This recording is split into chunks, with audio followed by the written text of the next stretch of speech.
अस्सलाम वालेकुम बच्चों, जैसा कि आपने देखा कि कल हमने रेशों की शनाख्त के बारे में पढ़ा था, जिसमें ये बताया गया था कि किन तरीक़ों से हमने रेशों की शनाख्त करनी है। जिसमें कुछ कपड़ों के नाम थे, जिसमें कॉटन, लिनन, रेशम, ऊन, रेयॉन और पॉलिएस्टर के कपड़े थे, जिनको 5 तरीक़ों से शनाख्त किया गया था। तो इतने ज़्यादा कपड़ों की शनाख्त के लिए एग्ज़ामिनेशन में लॉन्ग क्वेश्चन तो आता ही है, लेकिन शॉर्ट क्वेश्चन में भी ये चीज़ पूछी जाती है कि जैसे कॉटन का कपड़ा जो है, उसके रेशे की शनाख्त की पहचान क्या है। कॉटन के कपड़े के रेशे की पहचान के लिए भी हमने कि जब हमने उसको अगर महसूस करने से हमने कॉटन के कपड़े को देखा, महसूस करने के अमल से देखा, तो उसकी क्या पहचान है कि उसमें ठंडक का एहसास होता है। मेरी बात समझ आ रही है आपको कि ठंडक का एहसास होता है कि जब हम कॉटन के कपड़े पर हाथ रखते हैं तो हमारे हाथ को गर्मी महसूस नहीं होती। इसी तरह दूसरा है धागा तोड़ने का अमल। अगर हमें महसूस नहीं हो रहा कि अगर दूसरा कपड़ा जो हमें पहचान नहीं आ रही कि ठंडक क्या होती है और गर्मी क्या होती है, तो हम उसका दूसरा तरीका अपना लेंगे कि धागा तोड़ कर देखेंगे। तो धागा तोड़ कर जब हमने देखा तो उसके सिरे जो थे, मैंने कल भी आपको दिखाया था कि उसके सिरे जो हैं वो ब्रश की मानंद बिखरे बिखरे होते हैं।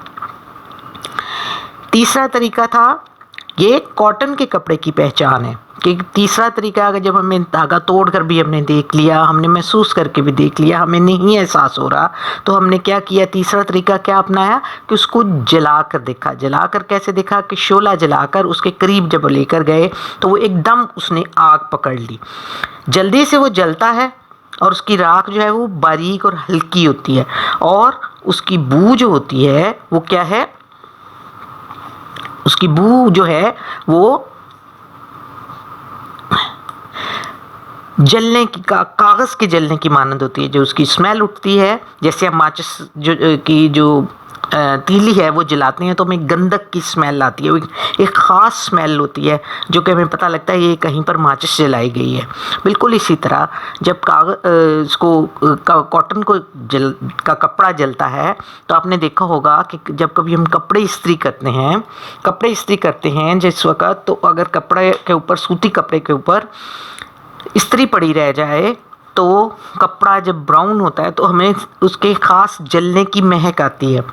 तो कैसी होती है कि कागज़, हम कहते हैं कुछ जल रहा है। तो इसी तरह यानी उसकी बू जो है वो सूती कपड़े की बू क्या होती है कि वो कागज़ की मानंद होती है। अगर हम ये तीनों इब्तदाई तरीक़ों से मालूम नहीं कर पाए कि ये कपड़ा क्या है, कॉटन का है, तो हम चौथा तरीका जो कि लैप का तरीका है, हम खुर्दबीन के आगे धागे को खोल कर उसका रेशा निकाल कर उसको देखें तो क्या पता लगता है कि रेशा मुड़ा हुआ है और उसके बल नज़र आ रहे होते हैं। ये क्या लफ्ज़ लिखा हुआ है, बल नज़र आ रहे होते हैं, यानी रेशा इस तरह मुड़ा हुआ होता है कि उसके बल नज़र आ रहे होते हैं। जैसे मैंने तरीका आपको बताया था कि कॉटन के रेशे को यूं हाथ में पकड़कर उसका धागा जो बनाया जाता है। उसके बाद 5वां तरीका है हम कीमियाई तरीके से। अब ठंडे हाइड्रोक्लोरिक एसिड, ये क्या है, हाइड्रोक्लोरिक एसिड, ये एसिड है। जब हम उसको ठंडी हालत में होता है तो उसमें डालें तो क्या होता है, कॉटन का जो धागा है वो ख़राब हो जाता है लेकिन घुलता नहीं।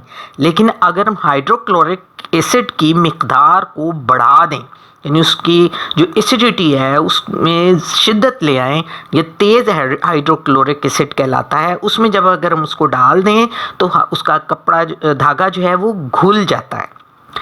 ये पहचान है इस चीज़ की कि ये कपड़ा जो है वो क्या है, कॉटन का है। फिर से इसको दोहरा लें कि कॉटन का कपड़े को 5 तरीक़ों से हमने चेक किया उसकी शनाख्त करने के लिए। सबसे पहले हमने उसको हाथ से छुआ तो उससे हमें क्या एहसास होगा, ठंडक का एहसास होगा। अगर हमें इससे समझ नहीं आई, हमने उसका धागा तोड़ कर देखा तो हमें पता लगा कि उसके धागे के सिरे जो हैं वो ब्रश की मानंद बिखरे हुए हैं। इससे भी हमें समझ नहीं आई तो हमने तीसरा तरीका, उसको जला कर देखा।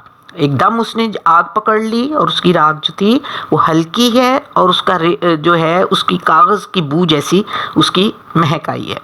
उसके बाद कागज़ जलने की बू जैसी महक है। उसके बाद चौथा तरीका जो है वो खुद, जब हमें इन पहले तरीकों से अव्वल तो समझ आ जाती है, अगर हम इसको रिलायबल ना समझें तो हमारा चौथा तरीका जो है वो क्या है कि हमने उसे खुर्दबीन में रख के देखा, जिससे क्या है कि उसका रेशा जो है वो उसके बल नज़र आते हैं और वो मुड़ा हुआ नज़र आता है। आखिरी और वैलिड तरीका जो है, यानी ये मुस्तनद तरीका है कि हाथ के सिमत से निकल के जब हम लेबॉर्ट्री में चले जाते हैं तो आखिरी तरीका क्या है, कीमियाई तरीका, यानी केमिकल कौन सा डालना है हमने, हाइड्रोक्लोरिक एसिड। अगर वो ठंडा महलूल है तो उसके अंदर सूती धागा जो है ख़राब तो हो जाएगा, अपनी शक्ल तो खो देगा, लेकिन उसकी हालत जो बरकरार रहेगी। लेकिन अगर हमें फिर भी समझ नहीं आ रही तो हम हाइड्रोक्लोरिक एसिड की एसिडिटी को बढ़ा देंगे, तो उससे के तेज़ जो हाइड्रोक्लोरिक एसिड होगा तो उसमें सूती धागा गायब हो जाएगा। ये हमारी कॉटन की पहचान है। उसके बाद दूसरा हमारा कपड़ा बनता था लिनन का। अब लिनन जो कपड़ा है उसमें भी ये बात ये ख्याल रहे कि ये भी पौधे से बना है। कॉटन कपास से बनती है, लिनन मैंने बताया था कि ये फ्लैक्स का पौधा है, उसके रेशे से बनता है। तो इसमें बहुत सी चीज़ें सिमिलर नज़र आएंगी, आपको एक जैसी नज़र आएंगी। कि सबसे बड़ी बात यह है कि लिनन जो है कॉटन की बनिस्बत क्या होता है, इसकी सतह हमवार होती है। इसकी सतह क्या है, यहाँ पे ठंडक का एहसास तो उसकी तरह होता है, और उसकी क्या है सतह रेशम की तरह हमवार होती है। ये लिनन की पहचान है। ये दूसरा हमारा कपड़ा जो है वो क्या है, लिनन है। कि अगर सवाल आए कि लिनन के रेशे की शिनाख्त का तरीका बताएं, इसका सवाल आएगा, ये एक अलग सवाल है, ये अलग सवाल है। यानी इसी में आपके इस चैप्टर में ये इसको इसलिए भी लंबा है कि इसमें देखें कितनी किस्म के सवाल आएंगे। आपको कॉटन को महसूस करने के तरीके से कॉटन की पहचान बताएं। धागा तोड़ने के अमल से कॉटन की क्या पहचान है, ये शॉर्ट क्वेश्चन है आपका। जलाने के अमल से कॉटन के कपड़े की पहचान बताएं। खुर्दबीन के कॉटन के कपड़े की पहचान बताएं। कीमियाई तरीके से कॉटन के कपड़े को कैसे पहचाना जाता है। कितने सवाल आ गए, 5। इसी तरह लिनन का भी है। एक सवाल आपको ये भी आ सकता है कि कॉटन के कपड़े की कॉटन के रेशे की शनाख्त के तमाम तरीके बताएं।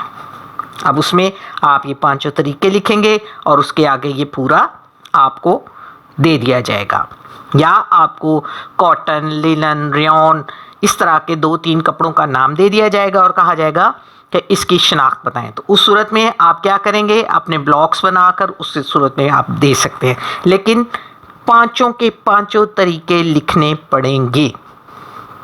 ये बात याद रहे कि आपने जब भी रेशों की शनाख्त का काम सवाल करना है उसमें ये 5 मुस्तनद तरीके लिखने हैं। अगर वो कॉटन का पूछें तो कॉटन की पहचान बताएंगे, लिनन का पूछें लिनन की बताएं, रेयॉन का पूछें रेयॉन की बताएं। अच्छा जी, उसमें दूसरी बात क्या है, धागा तोड़ने का अमल। अगर हमें इससे नहीं पता लगा कि ठंडक का एहसास उसी तरह होता है, और तो क्या है दूसरा तरीका क्या है कि इसके सिरे जो होते हैं वो थोड़े से ये ब्रश की तरह नहीं होते,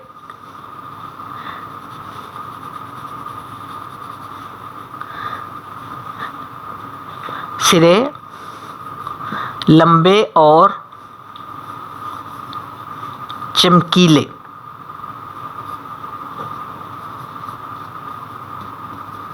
होते हैं। तीसरा आ जाता है तरीका जलाने से। अब यहां पर क्या फर्क है कि ये जल्दी नहीं जलता, ये आहिस्ता जलता है। तीसरा तरीका क्या है, ये आहिस्ता जलता है। राख इसकी बिल्कुल इसी तरह हल्की होती है, सूती कपड़े जैसी होती है और उसकी बू भी कागज़ के मानंदी होती है। तो अगर हम खुर्दबीन से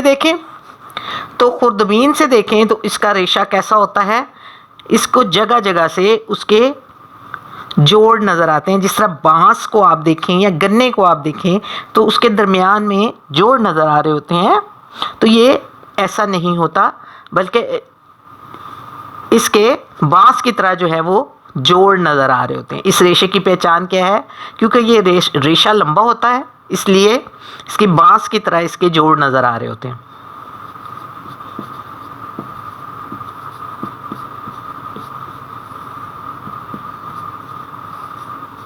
तो राइटिंग इस साइड से लिखे जाते हैं।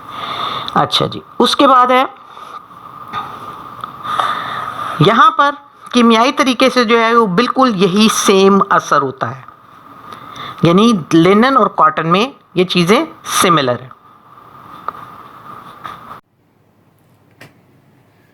बच्चों, कॉटन और लिनन के बाद तीसरा कपड़ा हमारे पास आता है रेशम। रेशम की पहचान क्या है कि नंबर एक, जब हम उसको महसूस करते हैं तो वो उसका डिफरेंस क्या आता है कि वो नरम होता है, हमवार होता है और उठाने में हल्का होता है, हल्का महसूस होता है, बारीक होता है। दूसरा है धागा तोड़ने से, और उसका धागा जब तोड़ा जाता है तो ज़ोर से टूटता है, यानी ज़ोर लगाते हैं तो फिर टूटता है। कॉटन का धागा तोड़े तो एकदम टक टूट जाता है, लेकिन रेशम का धागा जो है वो थोड़ा लंबा होता है फिर टूटता है। इसी तरह जला के देखें तो ये आहिस्ता जलता है। लिनन का भी रेशा आहिस्ता जलता है और रेशम का भी, और उसका जब आग से हटा लिया जाता है तो उसका शोला जो है वो एकदम बंद हो जाता है, बुझ नहीं जाता, वो रेशम सुलगता रहता है और उसकी राख जो है वो मोतियों जैसी चमकदार होती है। उसके बाद है खुर्दबीन। खुर्दबीन से देखा जाए तो इसका रेशा जो है वो मुलायम होता है, हमवार सतह वाला होता है, गोल और सीधा नजर आता है। गोल से मुराद बाल जैसे पाइप नुमा सा जो होता है, ऐसे गोल सा दिखाई देता है। पांचवा तरीका है केमियाई तरीके से, इसको ठंडे क्लोरिक एसिड में डाल दें तो ये हल हो जाता है, ये नाजुक चीज़ है। उसके बाद हम आ जाते हैं ऊन की तरफ। ऊन को भी इन्हीं पांचों तरीकों से जब हम देखते हैं तो क्या है कि ऊन को जब हम हाथ से छूते हैं तो वो क्या होती है, गर्म महसूस होती है। इसकी एग्जाम्पल मैंने आपको कल भी दी थी, मैं आज भी आपको देती हूँ कि आपके घर में आपके पास कोई गर्म कपड़ा है तो उसके ऊपर आप हाथ रख के देखें, आपके हाथों को उसकी गर्मी अच्छी नहीं लगेगी। उसके बरक्स जो आपने लिबास पहना हुआ है आप उस पर हाथ रख के देखें, वो आपको उसके ऊपर हाथ रख के उसे आपको महसूस नहीं होगा, आपको बुरा नहीं लगेगा। उसके बरक्स गर्म कपड़े पर हाथ देखें तो चुभेगा, आपकी हथेलियों को चुभेगा और यूँ लगेगा जैसे गरम गरम चीज़ है कोई। तो जो ऊन की पहचान ही है कि ये गर्म महसूस होता है।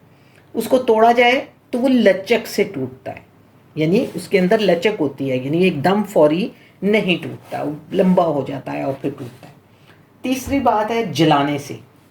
तो जलाने से क्या होता है, इसकी बू जब इसके आग के पास जाता है तो इसकी जलता ऐसे है, इसकी चिंगारियाँ तट तट की छोटी छोटी तट तट तट की आवाज़ आती है, और उसकी जो जलने की बू होती है वो ऐसी होती है जैसे कोई बाल जल रहे हों, क्योंकि ये एक्चुअली ऊन होती क्या है, भेड़ के बाल ही होते हैं, लिहाजा इसकी बू भी उसके जलने जैसी ही होती है। और जो ऊन होती है उसकी परों के जलने जैसी बू होती है। इसके बाद आ जाता है केमिकल में डालें तो ऊन का क्या होता है कि जब अगर हम इसमें एसिड डालते हैं, अगर वो लाइट एसिड है तो फिर तो रेशम को कुछ नहीं होता, लेकिन अगर वो तेज़ एसिड है तो वो क्या है, रेशम ख़त्म हो जाता है, बिल्कुल ख़त्म हो जाता है। इसके बाद ये बच्चों आपकी किताब पेज नंबर 9 पर ये तमाम चीज़ें मौजूद हैं, आप उनको भी देखकर वहाँ से याद कर सकते हैं। इसके बाद हमने बताना है रेयॉन, पॉलिएस्टर और नायलॉन। ये वो चीज़ें हैं जिनके बारे में भी हमने जानना है कि इनको इन पांचों तरीक़ों से कैसे पहचाना जा सकता है।